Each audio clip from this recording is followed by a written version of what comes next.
garis kanan ini yang selalu mengangkang di Jawa Barat, merasa paling besar di Jawa Barat. Nih, kemudian mau memakai narasi agama, saya akan menjadi orang yang melawan narasi-narasi itu. Tak bisa Anda memecah warga Jawa Barat dengan narasi agama. Tujuannya politik. Kalau urusan politik ya silakan Anda pakai narasi politik. Jangan pakai narasi agama untuk tujuan politik, cok. Bebel. Tak boleh. Belum juga apa-apa. Belum juga tahapan kampanye. Ente sudah ngomong Deddy Dukun dan lain sebagainya. Narasi agama mulai Anda pakai. Kurang ajar. Acungkan tangan yang orang Jawa Barat. Yang mudah-mudahan ada yang nonton di sini. Acungkan tangan. Yang apal orang. Ketika sekarang mereka sudah mulai memainkan isu agama di dalam pertengkaran politik di Jawa Barat, saya yakinkan 100% mereka akan gagal. Kalau mereka terus memaksa narasi agama dimasukkan di dalam pertengkaran politik, kita akan melawannya. Assalamualaikum warahmatullahi wabarakatuh. Hamdan syukran lillah maba'ad. Sahabat manusia plural yang saya hormati dan saya banggakan. Sebagai orang Jawa Barat, saya harus bersuara ini. Gila, ada orang yang sudah mau bermain politik agama dalam pertarungan gubernur Jawa Barat. Kita tahu sama-sama yang akan dipasang di Jawa Barat itu salah satunya adalah Deddy Mulyadi, mantan Bupati Purwakarta. Ya, beliau dulu tumbang oleh Ridwan Kamil. Saya cerita dulu sejarahnya sedikit.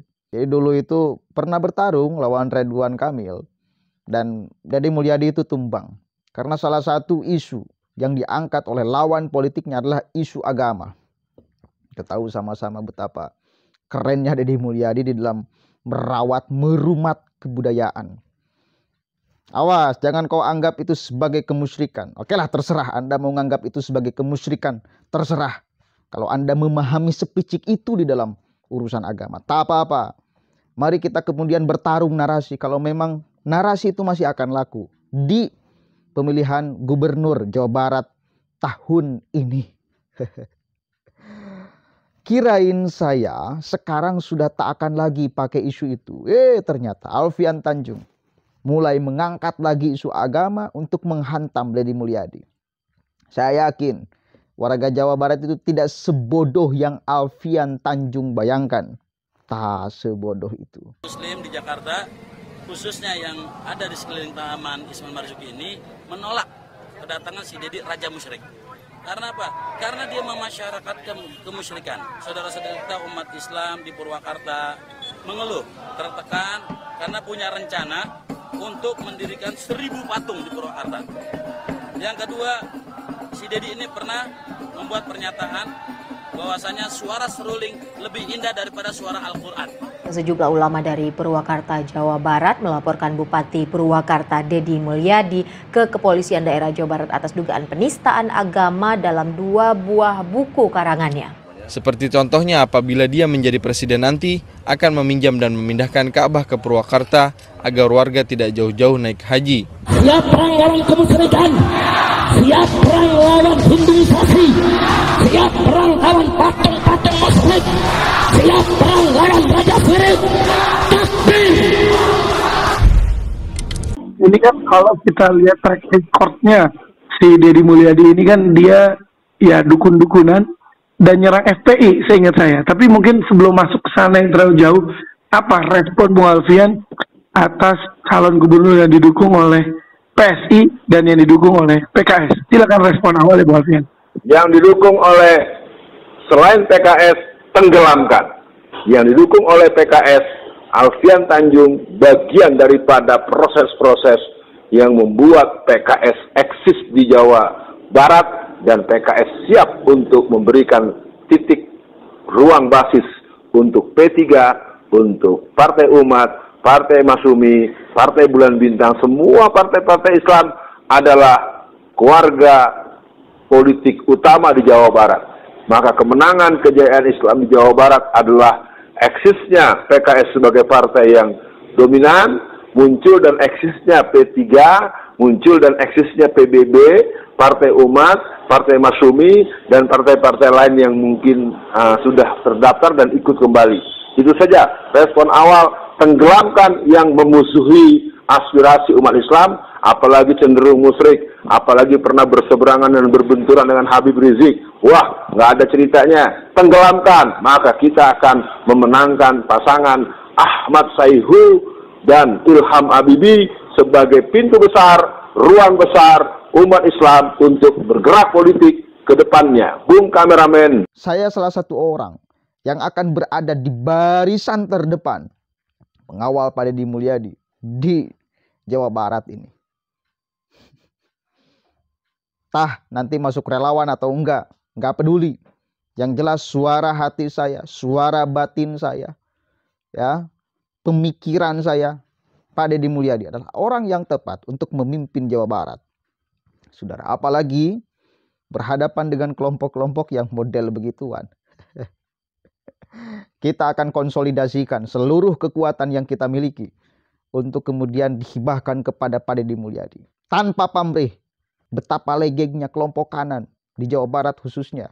Seolah mereka bisa mengangkangi banyak hal. Seolah mereka bisa mengutuk seorang yang berbeda dengannya. Mengatakan musyrik, dukun, Deddy, dan lain sebagainya. Justru orang yang benar-benar Islami di dalam sikap, itu adalah salah satunya Deddy Mulyadi. Lihat aja. Bisa kita lihat. Beliau di media sosial, minimal di media sosial.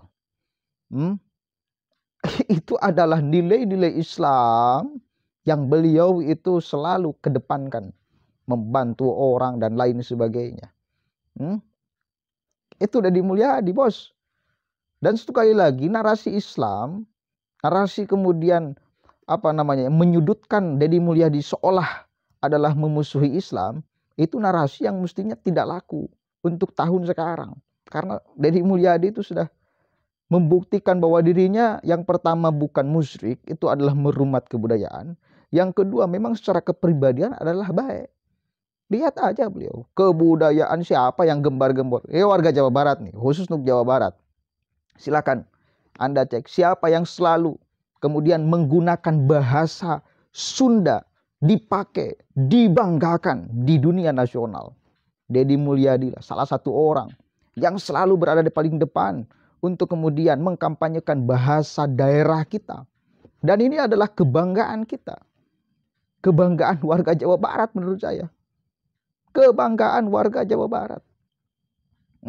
Pakaian yang beliau kenakan di forum-forum resmi bahkan selalu memakai adat Sunda. Itu adalah luar biasa. Bagi saya pribadi sebagai orang Sunda, itu keren sekali. Jadi beliau itu bahkan sudah menjiwai aspek kebudayaan yang ada di Tatar Pasundan ini. Bahasa yang beliau gunakan selalu pakai bahasa daerah. Kalaupun berdialog dengan orang katakan di luar orang Sunda, selalu menyelip bahasa-bahasa Sundanya. Artinya supaya pakaian yang dikenakan selalu memakai simbol-simbol Sunda. Ya, jadi ini adalah salah satu orang kebanggaan warga Jawa Barat yang kita mesti perjuangkan dan jangan sampai dipremingkan jahat. Satu kali lagi, saya pribadi mau masuk relawan atau tidak nantinya akan berada di barisan terdepan mengawal Deddy Mulyadi sampai menang. Saya akan menghibahkan diri saya. Bagi saya ini orang-orang garis kanan ini yang selalu mengangkang di Jawa Barat, merasa paling besar di Jawa Barat. Ini kemudian mau memakai narasi agama, saya akan menjadi orang yang melawan narasi-narasi itu. Tak bisa Anda memecah warga Jawa Barat dengan narasi agama. Tujuannya politik. Kalau urusan politik ya silakan Anda pakai narasi politik. Jangan pakai narasi agama untuk tujuan politik, cok. Bebel. Tak boleh. Belum juga apa-apa. Belum juga tahapan kampanye. Ente sudah ngomong Deddy dukun dan lain sebagainya. Narasi agama mulai Anda pakai. Kurang ajar. Mau memecah belah warga Jawa Barat. Oke lah. Tidak bisa dipungkiri. Jawa Barat ini memang kental sekali. Orang-orang itunya. Tapi saya yakin. Terbukti kemarin di Pilpres 2024. Narasi agama tak laku di Jawa Barat. Tahu kan? Di Ciamis. Masih di Ciamis. Jadi dia memfatwakan Anies itu adalah Imam Mahdi. Yang tidak milih Anies adalah Dajjal. Pertanyaan saya, diikuti gak oleh warga Jawa Barat? Oleh warga Ciamis lah? Enggak. Kalah tuh. Yang dia kampanyekan Anies di Ciamis pun kalah, apalagi di Jawa Barat. Kemudian ada ulama yang katanya berkumpul di Jawa Barat. Ulama Jawa Barat berkumpul memfatwakan memilih Anies. Pertanyaan saya, menang gak? Fatwa itu berhasil gak? Nembus ke kepala masyarakat? Enggak, saudara. Enggak. Tenembus ke masyarakat. Faktanya apa? Kalah Anies di Jawa Barat. Fakta itu. Jadi ketika sekarang mereka sudah mulai memainkan isu agama di dalam pertengkaran politik di Jawa Barat, saya yakinkan 100% mereka akan gagal. Kalau mereka terus memaksa narasi agama dimasukkan di dalam pertengkaran politik, kita akan melawannya. Bahaya loh. Dulu itu ingat saya dulu ketika Deddy Mulyadi sampai ada orang Ciamis nih yang mengatakan bila Deddy masuk ke Ciamis, saya akan penggal kepalanya. Ada orang yang kayak gitu. Gara-gara apa? Gara-gara memasukkan narasi agama kepada kepentingan politik. Bahaya. Bahaya. Dan saya yakin warga Jawa Barat, satu kali lagi, tidak setolol yang Alfian Tanjung bayangkan. Tidak setolol itu. Mereka, warga Jawa Barat sekarang sudah cerdas-cerdas, sudah pinter-pinter melihat realitas kenyataan politik, narasi kampanye politik dengan pilihan politik. Sudah bisa melihat bahwa semuanya demi kepentingan politik. Maka bila ada orang yang mencoba-coba memainkan isu agama di dalam pertengkaran politik, itu adalah musuh kita bersama. Musuh orang Jawa Barat. Apalagi satu kali lagi Deddy Mulyadi yang sudah kelihatan baiknya secara moral, akhlak dan lain sebagainya. Moralnya baik, akhlaknya baik. Mengkampanyekan bahasa Sunda di mana-mana. Memakai atribut Sunda kemana-mana. Hanya Deddy Mulyadi. Maka ya kalau ada masyarakat Jawa Barat yang masih terprovokasi dengan narasi-narasi sampah Alfian Tanjung, wah, perlu dicek kesehatan pikirannya. Silakan bertarung ya bertarung, tetapi dengan sehat. Narasi-narasi yang Anda kedepankan dengan sehat dong, cok. Babal, dengan sehat dong narasi-narasinya. Yuk kita bertarung dengan sehat. Jangan pakai narasi agama. Seolah ini adalah perjuangan. Tai ucing. Tidak ada. Sekali lagi. Mulai hari ini dan hari-hari ke depan, saya pribadi akan menghibahkan diri untuk mengawal Deddy Mulyadi sampai menang. Sampai menang. Ini udah nggak bisa dibiarkan mereka memakai narasi itu untuk kemudian memecah konsentrasi masyarakat untuk memilih pemimpin yang ideal. Tak bisa. Kita tak bisa biarkan. Sepakat orang Jawa Barat. Coba saya pengen acungkan tangan yang orang Jawa Barat, yang mudah-mudahan ada yang nonton di sini. Acungkan tangan. Yang apal orang, Bapak orang Deddy Mulyadi. Bapak kita semua. Siapa lagi coba yang mengkampanyekan bahasa Sunda, bahasa Jawa Barat di dunia nasional? Siapa coba? Yang memakai selalu atribut-atribut Jawa Barat, kesundaan di wilayah di momen-momen nasional. Siapa? Hanya Deddy Mulyadi. Bahkan jujur dengan Ridwan Kamil itu jauh tangga. Dengan Ridwan Kamil. Sekalipun dengan Ridwan Kamil. Bagi saya pribadi.